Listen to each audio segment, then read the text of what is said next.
Break के बाद आपका खैर मकदम है। कश्मीर में सिख लड़कियों के मुबैना जबरी मजहब तब्दीली और शादी के मामले पर सिखों के एक वफ्द ने दिल्ली में मरकजी वजीर ममलिकत दाखिला जी किशन रेड्डी से मुलाकात की। इस वफ्द में बीजेपी लीडर आरपी सिंह भी शामिल थे। इस मौके पर सिख वफ्द ने जम्मू कश्मीर में मजहब तब्दीली कानून लाने की अपील की है। मरकजी वजीर ने यकीन दिलाया कि हुकूमत इस मामले पर गौर करेगी।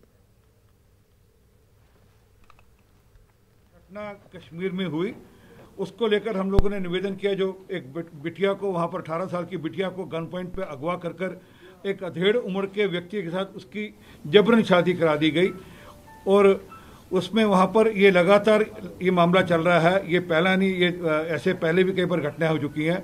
उसके बारे में चिंता अपनी व्यक्त करने के लिए हम श्रीमान मंत्री जी से मिले हैं और उनसे निवेदन किया है कि जत्थेदार अकाल तख्त साहब ने एक चिट्ठी लिखी है एलजी साहब को, जिसमें उन्होंने निवेदन किया है कि जिस प्रकार का यूपी और मध्य प्रदेश में लव जिहाद पे कानून है, उसी प्रकार का कुछ कानून कश्मीर में भी आना चाहिए। रेड्डी साहब को जो एक जॉइंट डेलीगेशन आज यहाँ पे मिला है, जिसमें अलग अलग पार्टियों की रिप्रेजेंटेशन है और हमने जो कश्मीर के सिखों का इशू है वो हाईलाइट किया है कि अगर उसमें कुछ देरी हो रही है तो ऑर्डिनेंस करके भी सरकार इसको वहाँ पे ये कानून ला सकती है।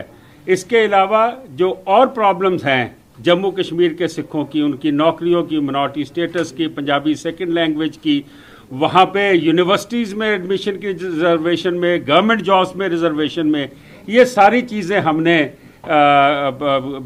मंत्री जी को अपने मेमोरेंडम में दी है। कश्मीर में, जम्मू में जो